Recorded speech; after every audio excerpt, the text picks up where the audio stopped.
નમસ્કાર વિદ્યાર્થી મિત્રો, મંગલ મૂર્તિ વિદ્યાલય ભવાની અંદર હું શૈલેષ ડુંગરાણી તમારા સર્વનું હાર્દિક સ્વાગત. આપણે મિત્રો છેલ્લે રેડિયો એક્ટિવિટી ક્ષય જોયો કે છેલ્લે અવિભાજિત ન્યુક્લિયસની સંખ્યા કેટલી વધે n બરાબર n0 e λt જેટલી બાકી રહે. વાહ, શું રહે? બાકી રહે. આ n જેસી બાકી અને કહેવાય શું કહેવાય? એને વિભાજિત કે અવિભાજિત? અવિભાજિત. જે બાકી રહી અવિભાજિત અને વી જાય વિભાજિત. પછી આપણે કાલે ગયો થો n વિરુદ્ધ t નો, બરાબર છે. પછી આગળ શું કર્યું હતું આપણે? સરેરાશ જીવનકાળ, અર્ધાયુ સમય. અર્ધાયુ કઈ રીતે મળે આપણને? tau 1/2 is equal to 0.693 divided by lambda. અને સરેરાશ જીવનકાળ એટલે કે tau કેટલો મળે? 1/lambda. યાદ છે કે ભૂલી ગયા? તો tau 1/2 અને tau નો સંબંધ થઈ શકે, યાદ કરો. તો tau 1/2 બરાબર શું આવે સૂત્ર? 0.693 t. સરેરાશ જીવનકાળ, બરાબર છે. એટલું આપણે જોયું.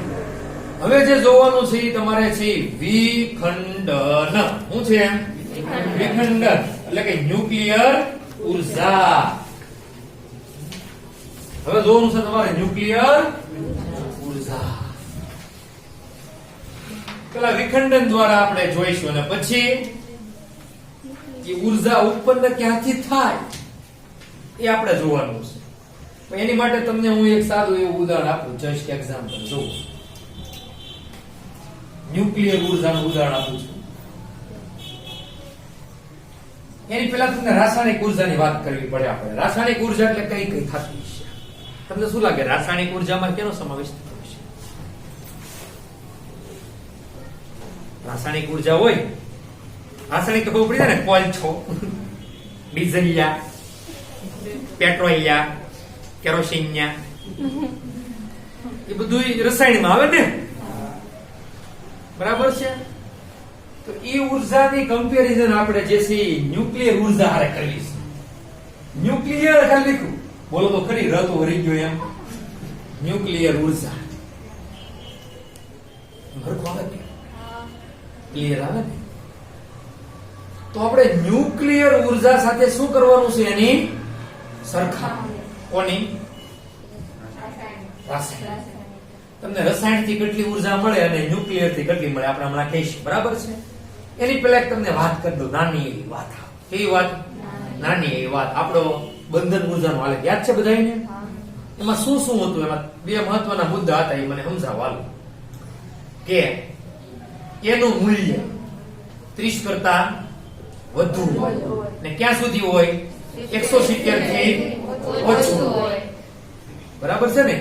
30 થી વધુ અને 170 થી ઓછું. તો આપણે શું કરતા હતા? એની બંધન ઉર્જા કેટલી હોય? 8 થી વધારે. 8 થી વધારે 8.75 તમારે આવતી હતી. એમાં વધુ વધુ બાકી હોય કેટલી? 8 થી વધારે. એમાં આયર્ન જે છે એનો દળાંક ક્રમાંક એટલે કે દળ ક્રમાંક જેથી સપ્પર હતો, યાદ છે આવું કઈ? એટલે આવું હોય કે 30 કરતા એ વધી જાય અને 170 કરતા ઘટી જાય બધું ને. તો એની પાસે ઉર્જા લગભગ 8 થી વધુ જોઈએ કે નહીં? તો એ તૂટે તો એ તમને ઉર્જા કેવી આપે? 8 થી વધુ આપે. એટલે કોણ તૂટે તો? પાછો પ્રશ્ન એવો થાય ને, કોણ તૂટે તો વધારે આપે? આ તૂટે તો નહીં, ન્યુક્લિયસ. કોનો ન્યુક્લિયસ તૂટે તો આવી આપે ઉર્જા? આયર્ન નો ન તૂટે, નો આપે. કેમ કે આયર્ન તૂટે તો બે ટુકડા થાય ને, તો એનું દળ તમે તો હજી ઘટી જાય. બે દળ ક્રમાંક તો એના ઘટી જાય કે નહીં? તો એ આમાં સમાવેશ થાય તો સમજાવો હમણાં ઓટોમેટિકલી તમને સમજાઈ જશે. ધ્યાન રાખજો. એકાદો મારી પાસે યુરેનિયમ છે. શું છે? 200 થી 35 સમસ્થાનિક છે યુરેનિયમ નો. રેડી ને? હું આને તોડું અને બે ટુકડા એવા બને કે જેના દળાંક જે છે એ 170 અને 30 ની વચ્ચે આવે. તમને પડે છે હું કહું છું? બે એવા ટુકડા બને, બે હરખા જેવા ટુકડા બને કે જેનો દળ ક્રમાંક કેટલો આવે 30 અને 170 વચ્ચે, તો એ કેટલી ઉર્જા વિમુક્ત કરી શકે? 8 થી વધુ કરી શકે કે નહીં? પણ તમે જો આને જ તોડો અને એનો દળ ક્રમાંક જો આની વચ્ચે ન આવે તો કે થોડો 8 કરતા વધુ વિમુક્ત કરીએ કે સમજ પડે કે નહીં? જે નવા બને ને નવા, જેને કહેવાય જનિત. શું કહેવાય? જનિત. જનક નહીં, જનક પિતા, જનિત પુત્ર, જણેલા આપણે કહેતા જણેલા ઈવડાય બને એની વાત કરવાની. એટલી ઉર્જા તો વિમુક્ત થાય. સમજ પડી? જે નવા બને એમાં જે દળ ક્રમાંક હોય એની ઉપર આધારિત છે ઉર્જા કેટલી વિમુક્ત થાય છે. આ તો બંધન ઉર્જાની વાત છે કે આની બંધન ઉર્જા એટલી હોય, પણ એના નવા ઘટકો બને તો એટલે વિમુક્ત ન થાય. સમજ પડે છે? હું કહું છું વાક્ય આવો. એટલે આપણે 271 એવા કરતા નવો 270 બનાવવા કરતા આપણે 270 એવો એની કરતા આપણે એક કામ કરીએ તો 270 ના બે હરખા કેટલા પડે? 135. મજા નહીં આવે કા? કઈ નહીં, બનાવો આપણે તો આની વચ્ચે આવી જાય ને. તો આ એક ભાગ ખોટો નવો વિભાજન થઈને બને, વિખંડન થઈને બને એની કરતા એના બે આના અડધા ટુકડા બને તો ઉર્જા વધારે મળે કે ઓછી મળે? આ એકલ્યો છે, આ એકલ્યો કે નહીં, એની ઉર્જા 8 કરતા ઓછી ને આ બગડી ગયા બે. આ બે કે નહીં તો એની ઉર્જા 8 થી વધારે, એટલે એક તો બમણી, એક તો બમણી થશે અને 8 કરતા વધશે. આની કરતા બમણી થવાની છે ને, જો બે વખત થાય ને. સમજ પડે એમ કહું છું? તો સારું કયું પડે તમારે 270 નો એક નવો બને ઈ કે બે 135 ના બને ઈ બે સારો પડે કે નહીં? હું કહું છું સમજાય તમને કે નહીં સમજાતું? સમજાય છે? હું કહું છું કે નહીં? તો ઠીક. બહુ છે આ.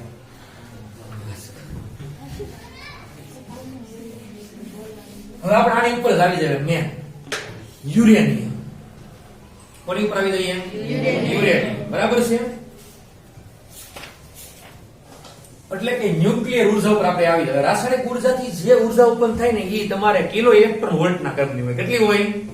કિલો ઇલેક્ટ્રોન વોલ્ટના ક્રમની હોય. જ્યારે ન્યુક્લિયર થી ઉત્પન્ન થાય એ કેમાં હોય? મેગા ઇલેક્ટ્રોન વોલ્ટમાં હોય. સમજ પડી ગઈ તમને? આવડી ગયું. બોલો. એટલે કે કોલસો હોય, તમને ખબર છે કે કોલસાથી તમારે થર્મલ પાવર સ્ટેશન ચાલે. જોયા થર્મલ પાવર સ્ટેશન ક્યારે? કાંઈ ન જોયા તો કાંઈ નહીં, પણ ભૂંગળા મોટા મોટા ચીમની હોય, ઉપરલી નીકળે ધોવાળો નીકળતો હોય. ઈ હું કેમથી કરતા છે? થર્મલ એ કોલસાથી ચાલતું છે બધું. દબાણ ઉત્પન્ન કરે. બરાબર. શું કરે ઉત્પન્ન? ઈ દબાણ સીધું કરી ઉપર પડે ટર્બાઇન ઉપર. ટર્બાઇન જે શું થવા મળે? ફરવા મળે. ટર્બાઇન ફરે એટલે શું થશે? એ જનરેટર સાથે જોડેલું હોય, સીધું કનેક્શન એનું. એટલે જનરેટર ફરશે અને જનરેટર તમને ખબર છે શું કરે? એસી ઉર્જા ઉત્પન્ન સમજ પડે છે કે નહીં? તો આ કોલસાનો ઉપયોગ જે છે શેની માટે થાય? આ રાસાયણિક કોલસો શું છે? રસાયણ છે કે નહીં? રસાયણ નો ના પડતા હોય હાથ ઊંચા કરો. તમે નાનું એવું ડીઝલ જનરેટર જોયું હોય સામાન્ય રીતનું. ક્યાં જોયું હોય? કે નાનું એવું ધારો કે ફેક્ટરી હોય, સ્કૂલ હોય, અથવા તો કઈક એવી વસ્તુ હોય, હોટલ હોય, તો ત્યાં એક ડીઝલ એન્જિન હોય. તમે જોયું? આ કે જનરેટર શરૂ કરી લાઈટ વહી જાય. તમને ખબર છે કે નહીં? તો એ શું ઉત્પન્ન કરે? વીજળી. પણ શેનથી ચાલે છે? ડીઝલ થી ચાલે છે. એની અંદર શું રચના હોય? જનરેટર હોય. શું હોય? આપણે ભણી ગયા. ક્યાં ભણી ગયા આપણે? કયા ચેપ્ટરમાં? ચોથા ચેપ્ટરમાં. કઈ યાદ છે? ગૂંચળું હોય, આપણે એને ફેરવતા એને વચ્ચે અને વિદ્યુત પ્રવાહ બહાર નીકળતો. 12માં બેન આવી ગયો. આપણે ચોથામાં વિદ્યુત પ્રવાહની ચુંબકીય અસરમાં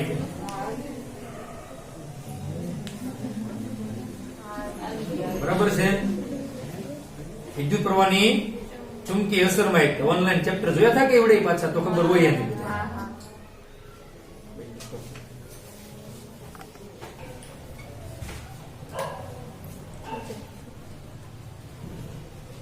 આપણે કરતા હતા વાત થર્મલ એનર્જી, બરાબર છે?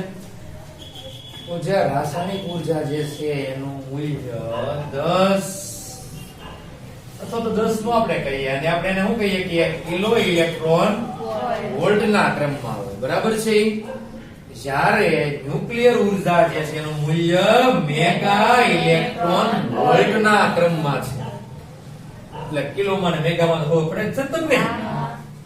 આમ જોઈએ ને તો જૂલના સ્વરૂપે આપણે 1 કિલોગ્રામ કોલસાનું દહન કરીએ. કોનું દહન કરીએ? 1 કિલોગ્રામ કોલસા. રેડી? તો તમને 10 ની 7 જૂલ જેટલી ઉર્જા આપે. કેટલી ઉર્જા આપે? 10 ની 7 જેટલી આપે. એવી જ હશે, 10 ની 7 જ હશે ભાઈ, હો. બરાબર છે? જ્યારે 1 કિલોગ્રામ યુરેનિયમ હોય તમારી પાસે, શું હોય?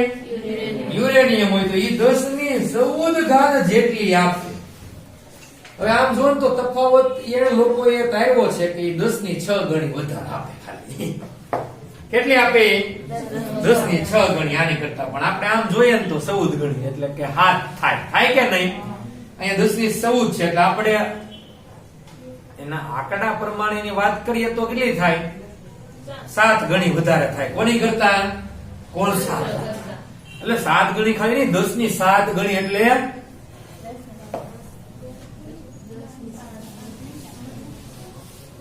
ગણી થાય ને બે. કેમ કે તું આને 10 ની 7 વડે ગુણ તો 10 ની 14 ઘાત થઈ ને, તો ગણી નો થઈ? બે ગણી જ થયા.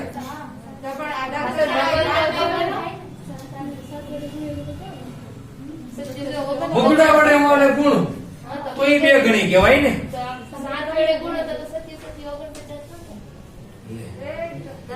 10 ની 7 ગુણ્યા 10 ની 7 બરાબર 10 ની 6. એટલે 10 ની 7 ગણી થઈ ને. સમજાય છે? કે ટપ્પો નો ભીડો. બે ગણી નહીં, 10 ની 7 ગણી એટલે એકડાની પાછળ 7 મીંડા. એટલે કેટલા થાય? 10 લાખ કે કરોડ? ઘણા કહે છે એમાં હું 10 ની 7 ગણી એટલે કઈ નો કહેવાય, પણ આમ ગણતા ખબર પડે છે ને. 1 2 3 4 5 6 7 એકમ દશક 100 1000 10 લાખ 10 લાખ ને કરોડ. 1 કરોડ ગણી વધી ગઈ સીધી. એવો ના 1 કરોડ એટલે કોકની પાસે 1 રૂપિયો હોય ને એકની પાસે 1 કરોડ, એની જે વાત થઈ ને. આની પાસે 1 રૂપિયો છે તો આની પાસે 1 કરોડ રૂપિયા જેવું છું ને, તો એ કઈ ઓછું કહેવાય ને. એટલે ન્યુક્લિયર જે છે એ ભડાકો બોલાઈ નાખે હારા. નકર તો કોલસાથી કામ ચલાવી લઈએ બધે બોમ્બ બનાવવા માટે.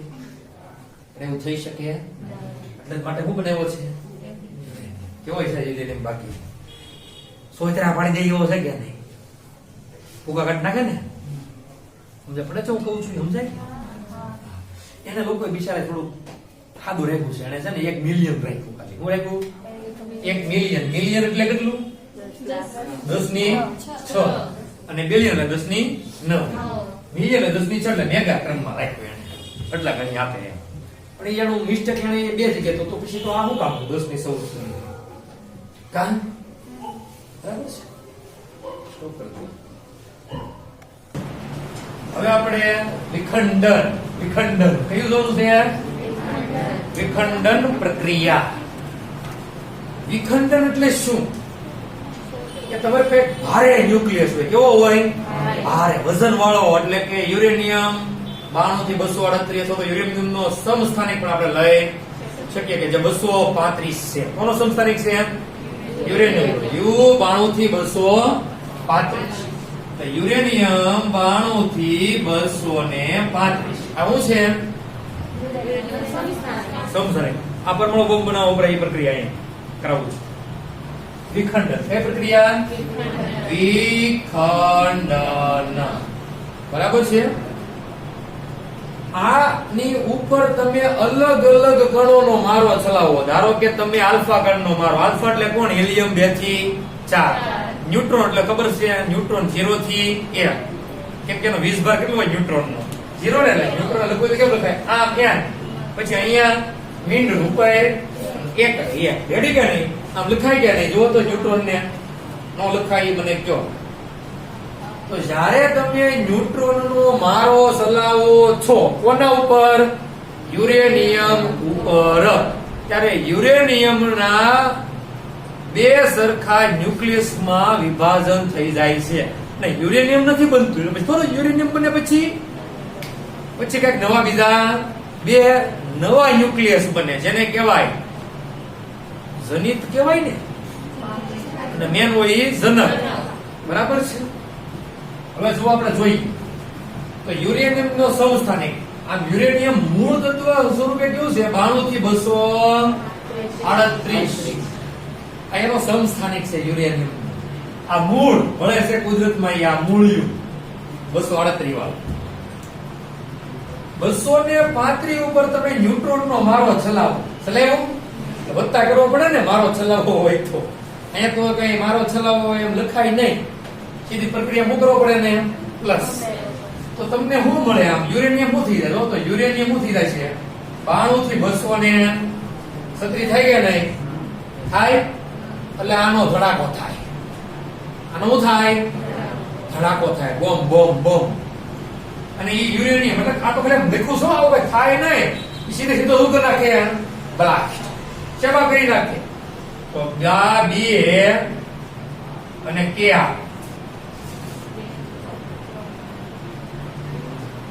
હું તમને યાદ રખાવીશ બા કે બી એટલે બા કે એટલે કે હો વત્તા વત્તા 3 ન્યુટ્રોન છૂટા પડે છે જો તો બે છે પડે છે ને પહેલા પ્રક્રિયામાં 3 પડશે બીજીમાં 2 પડશે ને ચોથીમાં જે છે ત્રીજીમાં 4 પડશે મને ખબર છે હા 3 4 2 એમ છે ને સોરી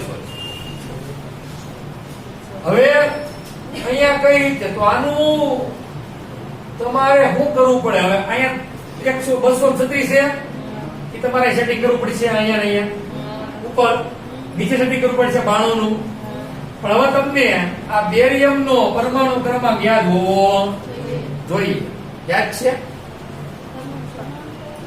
મને યાદ છે 56 છે જોયું અને ક્રિપ્ટન માં જે છે 36 છે તમે લખેલો છે બરાબર છે દળ કેટલું થાય છે તો 144 એનું થાય તો વધુ કેટલું 200 સુધી મળી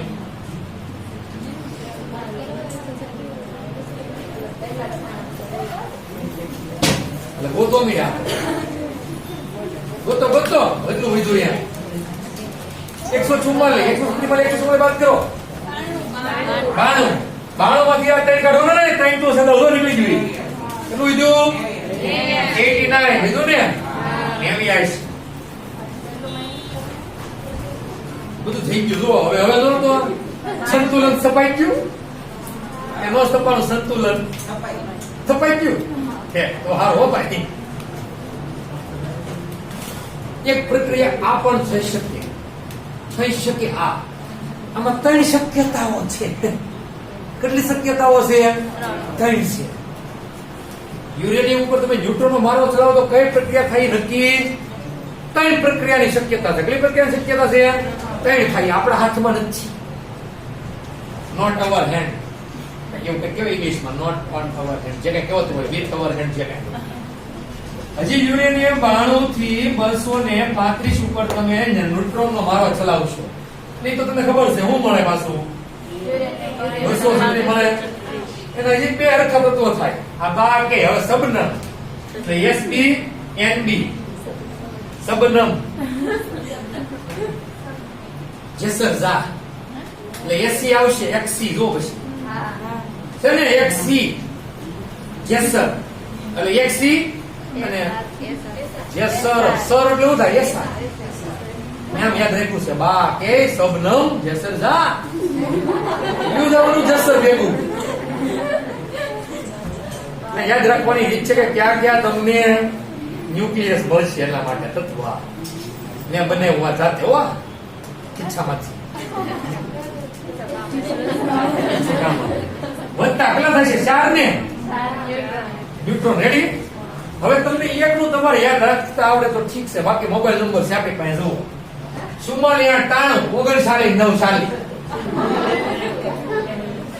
મોબાઈલ નંબર પ્રમાણે આપણે હાલીએ ભાઈ.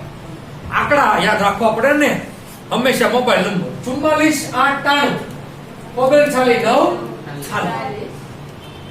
પણ એવું ન કરવું હોય તો બીજો ફાયદો તમારે છે 3 4 2 એક યાદ રાખવું પડશે તમારે.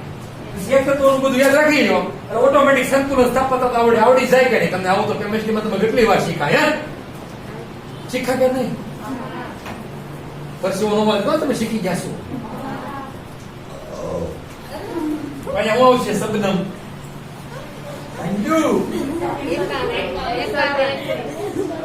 અરે દોરું નિવેશ આવી ગયું ને એટલે 133 99 છે ને.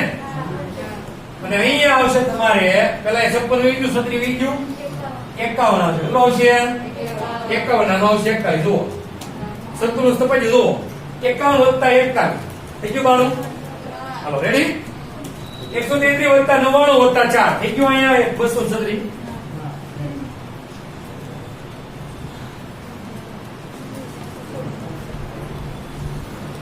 આવ્યું કે નહીં? કેટલું થઈ ગયું? હવે હજી એક પ્રક્રિયા છે. પ્રક્રિયા મોસ્ટ આઈએમપી છે. એક પ્રક્રિયાના 1 માર્ક્સ, બીજાનો બીજો, ત્રીજાનો ત્રીજો માર્ક્સ, 3 માર્કનો ક્વેશ્ચન પૂરું. હજી યુરેનિયમ 92 થી 235 પર ન્યુટ્રોનનો મારો તમે ચલાવો તો હજી યુરેનિયમ શું થશે? 92 થી 236. શું બનશે? જેનર એટલે લેસર ને. એટલે SC વત્તા SR વત્તા કેટલા ન્યુટ્રોન છૂટા પડશે? બગડે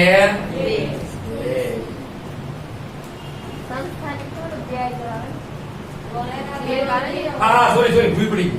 બગડે 2 અને એકડે 1. સોરી સમતાની નથી. એટલે મારા 2 ને લખાઈ ગયું સીધું. મને ઉપર તેમ જ લખ્યું સર. XC 40 140 94 તો પછી સીધ વધે ને. તો એક યાદ રાખવાનું છે તમારે. ઓટોમેટિક ખબર પડી જાય કે નહીં? કઈ રીતે ખબર પડે? 140 વત્તા 2 ને ઈ આપણે બાદ કરું તમારી 200 ને 94 આવશે. અહીંયા આવશે તમારે 56 અને 38.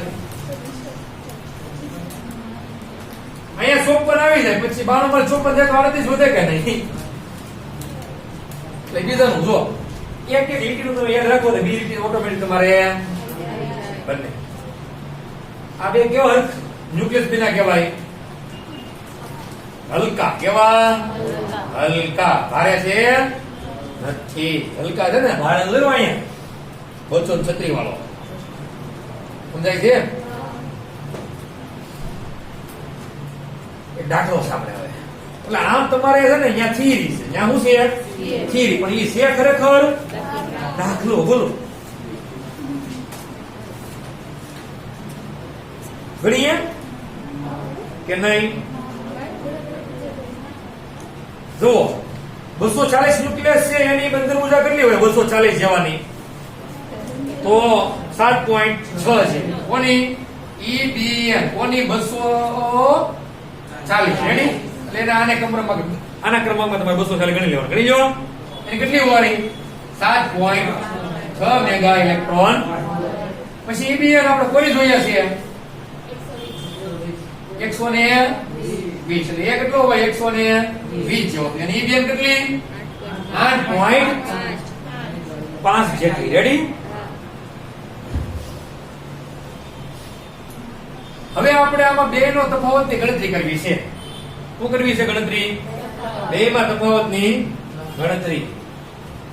4 ને 3 7 ને 8 ને 9 કઈ વાંધો આવે. તફાવતની ગણતરી કરવા પડે ને. દાખલો આપ્યો છે પણ એ તમારે જે છે વિચિત્ર આપ્યો ને હાવ કે સીધું એને કરી નાખ્યું 240 અને ગુણ્યા 0.9 અને સીધો તમારો જવાબ આવી ગયો. કેટલો? 216. કેમ આવ્યું છે? સીધું 240 ગુણ્યા કરી નાખ્યું 0.9 અને આવી ગયો જવાબ 100. કા 8.5 5 માઇનસ 7.6 કરો. પોઈન્ટ 9 આવ્યો કે નહીં? એવું તમારે નથી કરવું કદાચ, તો એ કઈ એવું કરવું જ પડશે. આમ તો બંધન ઉર્જા EBN થાય. ન્યુક્લિયસ કેટલા 120 એટલે એ તો 240 જ ન્યુક્લિયસ થાય. અહીંયા 240. રેડી? ન્યુક્લિયરની બંધન ઉર્જા એટલે 0.9 આવે કે નહીં? એટલે 0.9. આ 0.9 આવ્યા મેગા ઇલેક્ટ્રોન વોલ્ટ. આ બેનો તફાવત.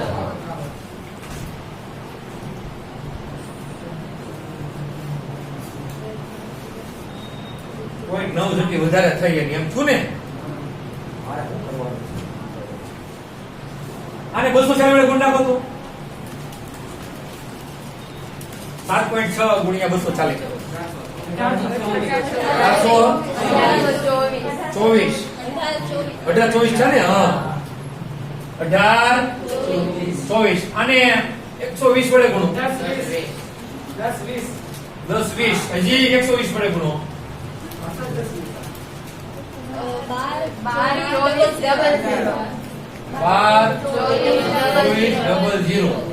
બહુ વધી ગયું. એક કામ કરો, એ પણ આને ખાલી 2 વડે ગુણો પેલા. 120 ગુણ્યા 2 ગુણ્યા 8.5 કરો. 120 ગુણ્યા 2 20 40. બાદ બાકી કરો 18 24. એને અલગ રીત કર્યું, આપણે અલગ રીતે કરાવ. 216 મેગા ઇલેક્ટ્રોન હોય. વાય જના મતલબ બધાય હું તમને સમજાવવા માંગુ છું. ત્યાં સર 0.9 એવું છે લાવ્યા. એ મને એ નથી જમતું. મને જમતું આપણો સીધો જવાબ તમે જોઈ જરા. આની ઉર્જા કેટલી? 7.6. દબાણ કેટલો?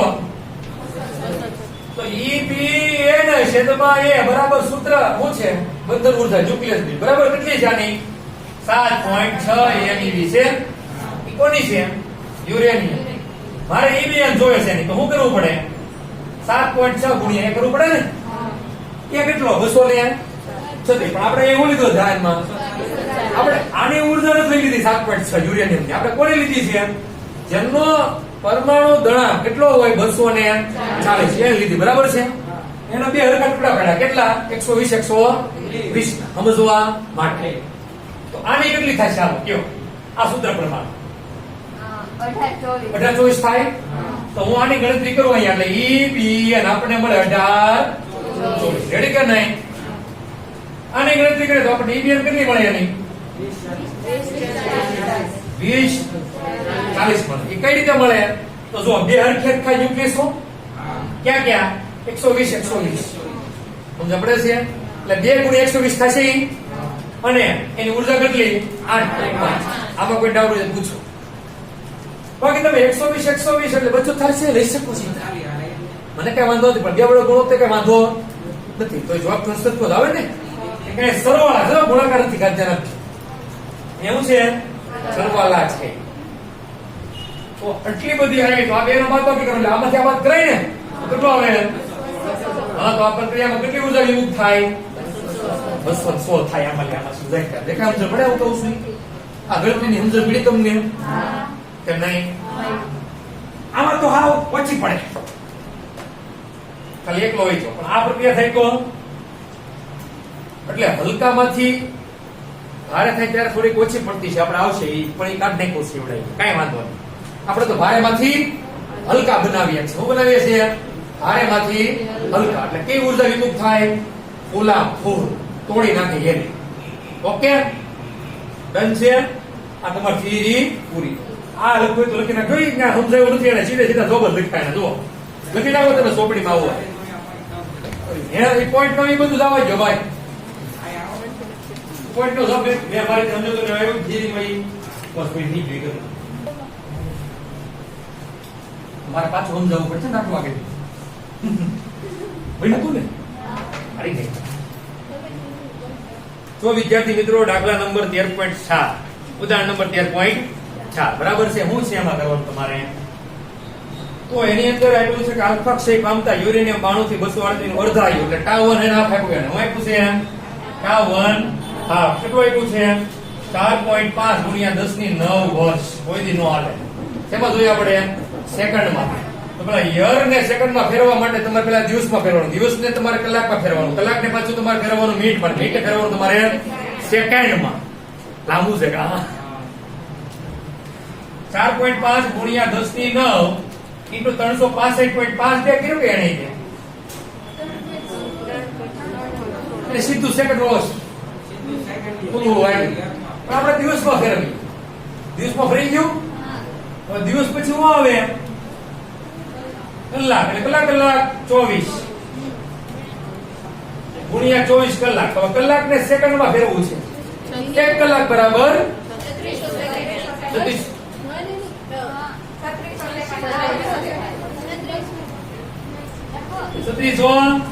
સેકન્ડ. આપણે આવો આવશે, આપણે આ રીતે ફેરવશું હો મિત્રો. ના ફરી ગયું તમારે સેકન્ડ. હવે એને આપો યુરેનિયમ 9238 એના 1 ગ્રામ નમૂનાની એક્ટિવિટી કેટલી? એટલે તમારે મેળવવાનું છે R. R નું સૂત્ર 2 છે. R બરાબર R0 e raised to minus lambda t. T નથી આપ્યો, T હાફ આપ્યો છે. હવે પોસે T હાફ. આપણે આ સૂત્ર વાપરી કરે નહીં. કેવું વાપરશો? R બરાબર લેમ્ડા n. લેમ્ડા એટલે શું તમને ખબર છે? T1 હાફ બરાબર 0.693 ડિવાઇડ બાય શું થાય? લેમ્ડા. લેમ્ડા સૂત્ર નું બનાવો કરતા તો 0.693 ડિવાઇડ બાય શું થશે? T1 half. નહીં આવી જાય કે નહીં? કોઈ જો ઘટે n. કેટલા વિભાજન પામે? ઘટે ને. ઈ કેમ ગોતશું આપણે? તો પરમાણુ ગોતવાના. કોના? યુરેનિયમ 92 થી 238. કેટલા ગ્રામ ના કીધું એને? 1 ગ્રામ ના. રેડી કે નહીં? મળી જાય ને તમને? તો કેટલા મળ્યા 1 ગ્રામ ના? 25.3 ગુણ્યા 10 ની 20 પરમાણુ. રેડી ને? આ પરમાણુ તમારે અહીંયા મૂકવાના. રેડી? તો તમને R મળી જાય. આ રીતે તમારા દાખલો શું થઈ જાય? 100. આ તો હવે એવું છે ને એ નહીં આવડે. આવડે છે કે 1 ગ્રામ આવડે? આપણે અગિયારમાં બહુ આવી જો ગ્રામ વાળું ના એવું પરમાણુમાં મેળવવાનું આપણે આવતું ખબર છે? ચેપ્ટર આખું મોલ વાળું ની. બાકી તમારે કેમિસ્ટ્રીમાં તો બહુ આવે જ છે. આપણે એક ચેપ્ટર આવ્યું બીજા સત્ર 11મા ધોરણ.